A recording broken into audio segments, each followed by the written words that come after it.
My name is Alon Gat.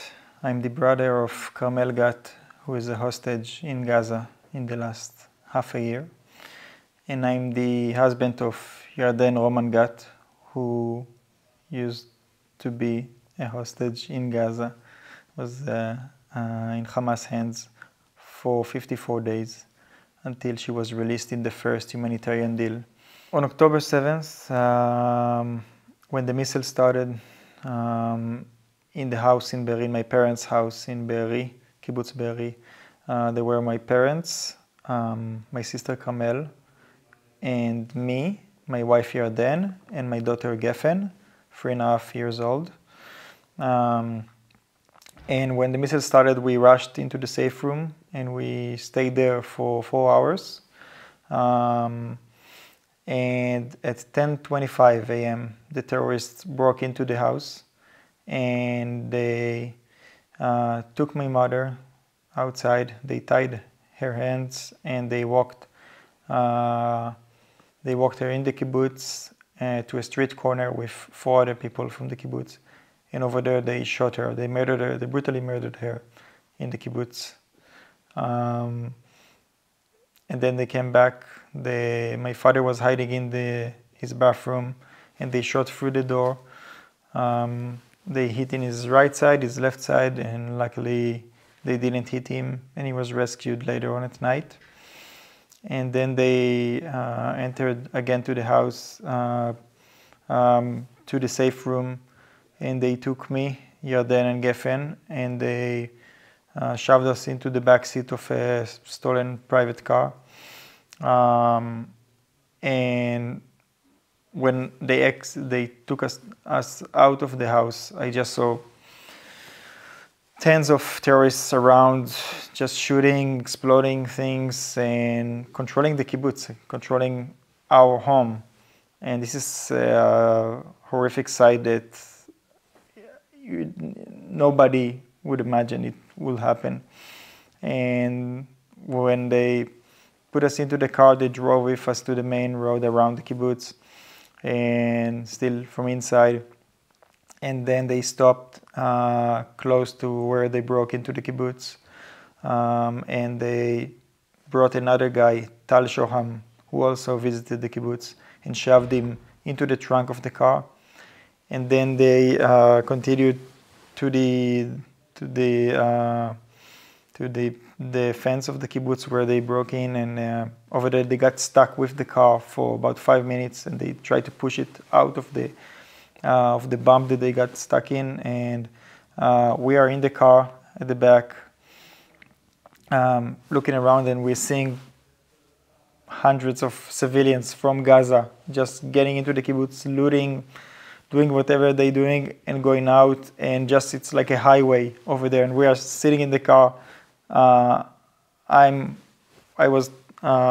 They tied me in my hands and legs, and I was just in the car. Yarden was with Geffen on their laps, and after 5 minutes they just succeeded to push the car over, and they drove with us towards Gaza. And 500 meters before the border, we seized an opportunity and we jumped out of the car. Yarden jumped to the left side with Geffen in her arms, and I jumped to the right side. And we started running to the opposite direction of the terrorists, and they started to shoot at us, to murder us. They wanted just to kill us. And we are running between the bullets, and Yarden telling me, take Geffen and just run. And I took Geffen from her, and I ran in front of Yarden to look for a place to hide. And I'm looking, and after a few seconds, I'm looking back, and I see Yarden 20 meters behind me, hiding behind a tree. And I felt the bullets like hitting really close to me, and I had to be on a move. So I just kept running with Geffen in my arms for another 200 meters. And then I found like a small ditch in the ground, and I just put Geffen in, and I laid on her.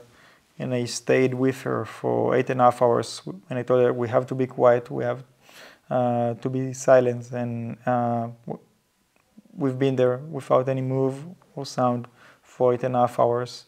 And in this time, I'm thinking, I don't know what's going on with my father, with my mother. I didn't know what's going on with my sister Carmel or with Yarden. that later on we understood that she was recaptured and taken to Gaza. Eventually at night I took Geffen on my back and I walked back to the kibbutz. We were all barefoot without any food and water. We just walked back to the kibbutz where we gathered the next morning. And Yarden was recaptured and was taken to Gaza and was a hostage there for 54 days. And luckily enough, she was freed in the first humanitarian deal, the only deal that happened to release the hostages, on day 54. And we got Yarden back. I got my wife, Geffen, got her mother back, and it was an amazing moment, the happiest moment in all this horrible time.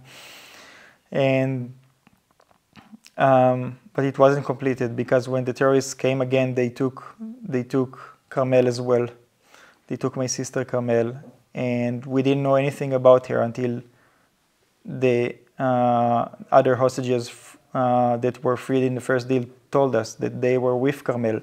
From the second day to Carmel, they were brought together to the same car, and they drove together next to where my mother. They told us that they drove together next to the body of my mother, and Carmel saw my mother body lying in her own blood. And this is the only thing that Carmel knows, that my mother was murdered, and she doesn't know anything about me, about Yarden, Geffen, about my father. And they told us also that they were driven to a house in Gaza, and they were there for 50 days together in the same place. And that Carmel initiated yoga practices and mindfulness with them, and they wrote a diary together to track the days and to tell what they done in every day. And they lifted each other up when they were down. And we also know from them that at the beginning, the first part of their captivity, they gone through tough experiences from their guards, from the terrorists that guarded them. And when those hostages were freed, they took them out to the bathroom, and they told them they're going to the bathroom, and they just went out and they shut the door behind Carmel that left there with the other terrorists. And from that moment, we don't have any information about her.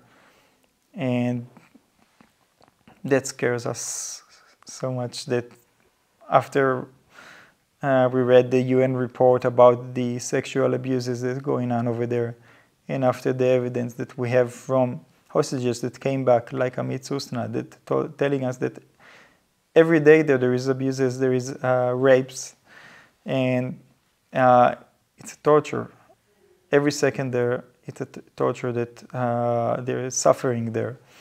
And I'm afraid for my sister. She's now there by herself with the terrorists that killed, raped, loot at our kibbutz. And I understand that every second there is a danger to her life. And we need her back now, and the other hostages, so we can start rebuilding our life. But we want to remind all the people here in Germany that there is innocent people that gone through torture, abuses, sexual abuses, and still in captivity. And before, we want them to be free right now, because this is people that need to be with their families. And the release of the hostages is the first step of correcting this horrible situation and to get to a better situation in Israel and in Gaza, in both of the places. And it has to be right now.